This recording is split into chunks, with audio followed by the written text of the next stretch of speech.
Hello students, today we will do question number 5 of exercise 6.2. In this question, what is given that A, B and CD are two parallel lines. आप ज़रूर ध्यान दीजिए इस बात पे कि आपके पास जो लाइंस गिवन हैं वो पैरेलल हैं या नहीं. अगर किसी लैब क्वेश्चन में लाइंस पैरेलल हैं तभी आप वो सब कॉन्सेप्ट्स यूज़ कर सकते हैं जो पैरेलल लाइन से रिलेटेड हैं.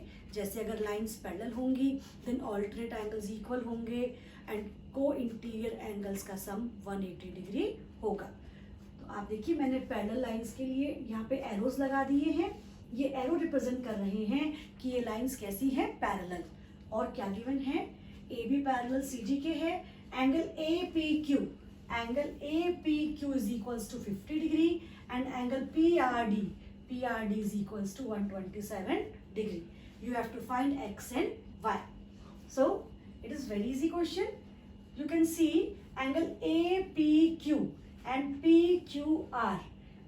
जब भी alternate angles बनेंगे तो आप देखिए एक Z फिगर बनेगी. आप देखिए ऐसे गया, ऐसे आया और ऐसे आया, ऐसे गया, ऐसे आया और ऐसे गया. जब भी alternate figures होंगे, ऑल्टरनेट एंगल्स होंगे तो आपकी Z फिगर्स होंगी. और Z के जो वर्टेक्स होते हैं वो दोनों एंगल्स कैसे होते हैं, इक्वल.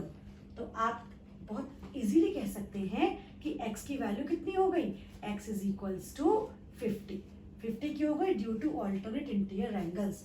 ऑल्टरनेट एंगल्स तभी इक्वल होते हैं जब लाइंस पैरेलल होती हैं. क्योंकि लाइंस पैरेलल हमें गिवन थी इसलिए हम कह पाए बेटा कि x भी 50 है. अगर ये लाइंस पैरेलल नहीं होती तो हम x को 50 नहीं कहते, because lines are not parallel, because line parallels नहीं थी. लेकिन इस क्वेश्चन में तो लाइंस पैरेलल हैं, so we can say x is equals to 50. How can we write it, A B is parallel to C D. It is given, so there implies angle APQ is equals to angle PQR. So there implies x is equals to 50 degree. Reason क्या है इसका, alternate interior angle. तो angle x की value आपके पास आ गई 50 degree. x is equals to 50 degree. Now you have to find the value of y. अब ये y कैसे फाइंड करें, y फाइंड करने का बहुत इजी मेथड है. अब देखिए जो एक बार z बन रहा था APQ, आप ये z बन रहा था, अब की बार आप देखिए क्या ये वाली फिगर z नहीं बना रही है. ऐसे देखिए ये और एक इसमें ये वाला जो पूरा एंगल है 50 प्लस y किसके इक्वल आ रहा है, 127 के इक्वल आ रहा है. 50 प्लस y ये वाला यहाँ पे एक ऐसे कट हो रहा है, लेकिन है तो ये z तो बन रहा है ना, ये z बन रहा है. तो अगर z बनेगा तो y की वैल्यू क्या आई है आपके पास, 50.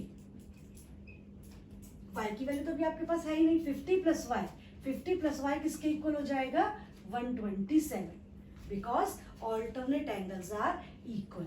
तो आप क्या कह सकते हैं, also angle APR is equals to angle PRD. What is angle APR? APR is 50 plus y. APR के प्लेस पे हम लिखेंगे 50 plus y and PRD is 127. So y is equals to 127 minus 50 is equals to 77 degree. तो y की value आपके पास क्या आ गई, y is equals to 77 degree and x is equals to 50 degree. Question number 6. Question number 6 is PQ and RS are two mirrors placed parallel to each other. In figure you can see PQ and RS are two mirrors which are parallel to each other. दोनों mirrors एक दूसरे के parallel रखे गए हैं.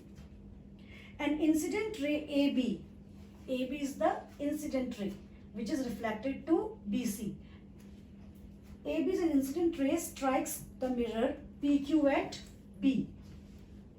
The reflected ray moves along the path BC ये reflected ray इस path BC पे मूव कर रही है and strikes the mirror RS at C। यहाँ पे इसने स्ट्राइक किया C पे, बैक अलोंग CD, और वापस ये CD से इसने वापस क्या किया, रिफ्लेक्ट कर दिया। आपको प्रूव करना है AB is parallel to CD। आप दो लाइंस को किन कंडीशन में पैरेलल प्रूव कर सकते हैं? दो लाइंस तभी पैरेलल होंगी अगर ऑल्टरनेट एंगल्स क्या हो जाए, इक्वल, या फिर को इंटीरियर एंगल का सम 180 डिग्री हो जाए, या कॉरस्पॉन्डिंग एंगल्स इक्वल हो जाए। कोई भी एक कंडीशन अगर हमारे पास आ जाती है तो हम कह सकते हैं कि लाइंस कैसी है, पैरेलल। आपने फिजिक्स में पढ़ा होगा कि इंसिडेंट रे और रिफ्लेक्टेड रे से जो एंगल्स बनते हैं वो कैसे होते हैं, इक्वल। लेकिन हमें इसके लिए कंस्ट्रक्शन करना पड़ेगा। Construction is not given in the question. So first of all BM, we draw BM and CN. BM is perpendicular to PQ and CN is perpendicular to RS, and both the perpendiculars are parallel. So BM is parallel to CN. BM CN के parallel क्यों है? By construction. By construction, because both are parallel lines. So if these are parallel, then आप देख रहे हैं ये Z बन रहा है। जब भी Z बनेगा तब भी आपके alternate angles कैसे होंगे, equal. So there implies angle 2 is equals to angle 3. Alternate interior angles. Angle 2 किसके equal हो गया, angle 3. Now by law we can say angle 1 is equals to angle 2 and angle 3 is equals to angle 4. Physics में आपने law पढ़ा है कि incident ray से जो एंगल बनता है, incident angle and refracted angle, दोनों कैसे होते हैं, equal.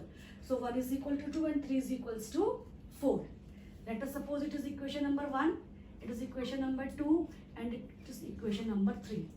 So from 1, 2 and 3 you can say that angle 1 is equals to angle 2 is equals to angle 3 is equals to angle 4. 1 2 के इक्वल है, 2 3 के इक्वल है, 3 4 के इक्वल है. तो सारी इक्वेशंस कैसी हो गई आपकी, equal.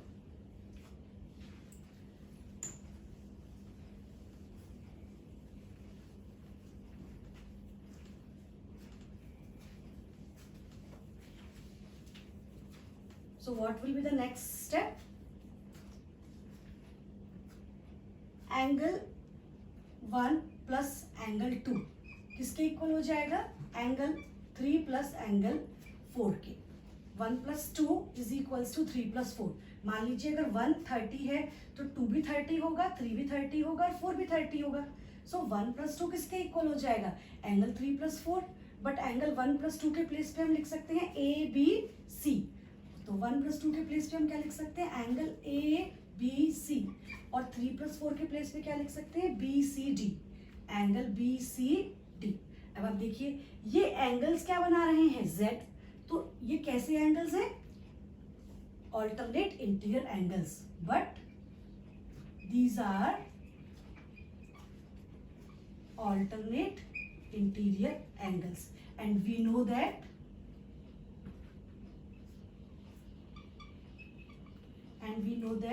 when alternate interior angles are equal, then lines are parallel. There implies AB is parallel to CD. तो आपके जब alternate angles equal होंगे तो lines कैसी होंगी, parallel.